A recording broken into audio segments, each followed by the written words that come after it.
Untuk dapat berkenan dan layak di hadapan Tuhan tidak mudah, saudara. Harga yang dibayar begitu mahal. Saudara, justru Tuhan melihat segala situasi yang kita hadapi, Tuhan izinkan terjadi dalam kehidupan kita, supaya saudara dan saya, kita benar-benar bisa berubah menjadi lebih baik.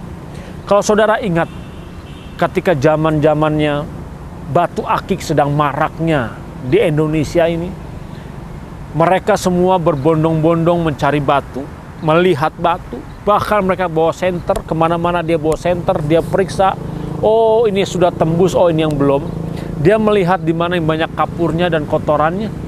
Ketika dibentuk menjadi sebuah cincin di tukang bentuk cincin, lalu setiap hari digosok.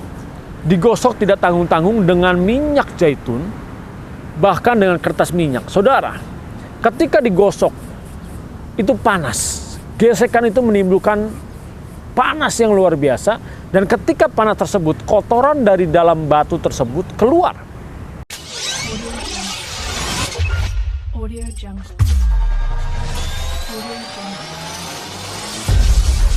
Audio Jungle. Shalom saudara yang dikasihi oleh Tuhan Yesus Kristus, dimanapun saudara berada saat ini. Salam transformasi.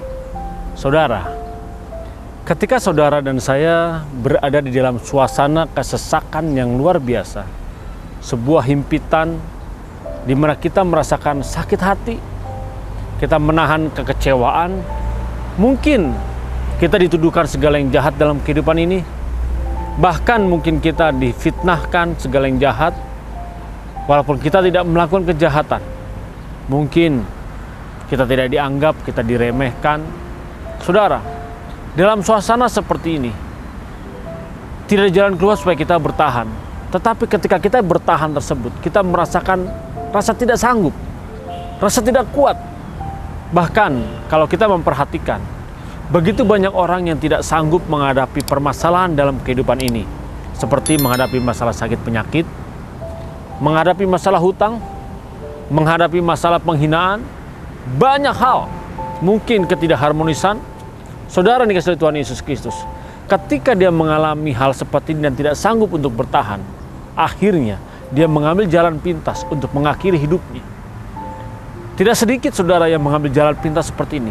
Itu dikarenakan dia tidak sanggup untuk bertahan di dalam kesesakan yang ada. Saudara dikasihi Tuhan Yesus Kristus, perlu saudara dan saya ingat bahwa kita punya pembela dalam kehidupan ini, dan pembela kita adalah Tuhan Yesus Kristus. Ingat, Tuhan pembela kita. Tetapi mengatakan Tuhan pembela kita, jangan sampai kita disalahartikan. Jangan sampai kita salah memaknai Tuhan sebagai pembela kita.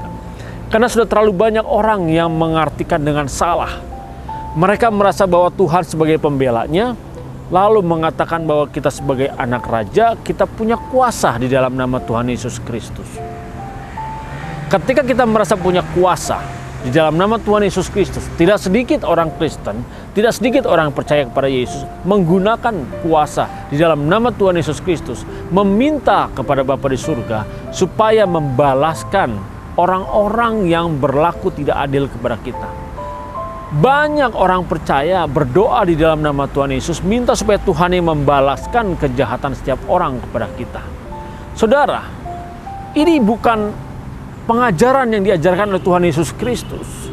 Saudara dikasihi oleh Tuhan Yesus Kristus, berbicara Tuhan sebagai pembela kita, di mana Dia memberikan penghiburan, kekuatan, pertolongan, kemampuan kepada kita untuk dapat bertahan menghadapi segala situasi yang mungkin berat, mungkin sulit, mungkin susah. Tetapi kita mampu karena Tuhan itu pembela kita, Dia memampukan kita. Berbicara Tuhan pembela kita bukan berarti kita minta kepada Tuhan supaya Tuhan membalaskan kepada yang jahat. Saudara, kalau kita berdoa seperti itu berarti kita sama jahatnya dengan mereka. Berapa banyak dari saudara dan saya justru kita selama ini melakukan seperti itu. Kita berani mengklaim di dalam nama Tuhan Yesus Kristus kita punya kuasa. Bahkan kita berani mendoakan orang lain supaya orang lain itu mengalami apa yang kita alami.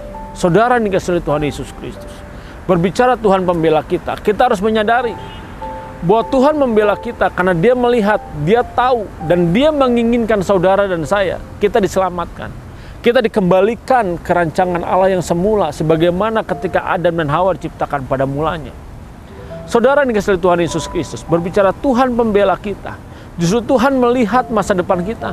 Tuhan melihat dan Tuhan menginginkan saudara nanti dapat berkumpul dengan Bapa di surga, di kerajaannya.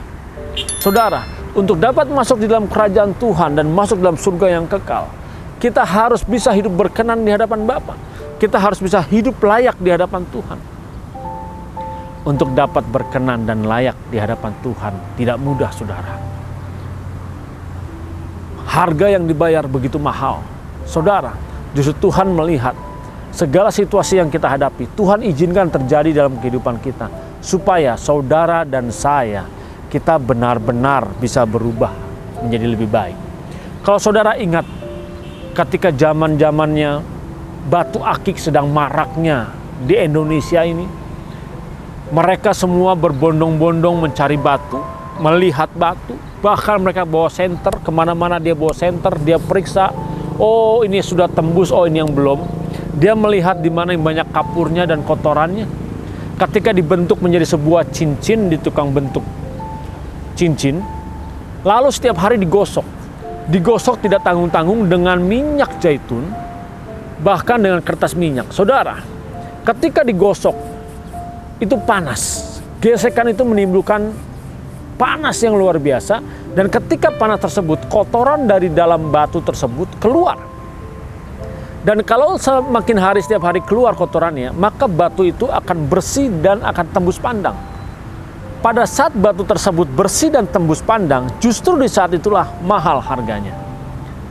Saudara yang dikasihi Tuhan Yesus Kristus, sadar tidak hidup kita setiap hari diizinkan Tuhan digosok dengan segala situasi, segala permasalahan dalam kehidupan ini yang begitu menyesakkan hati kita, yang begitu panas. Tetapi ketika kita memberi diri kita dengan rela ketika menghadapi setiap gosokan dan gesekan tersebut dari masalah yang ada, itu membuat segala kotoran dalam diri kita keluar sehingga bersih.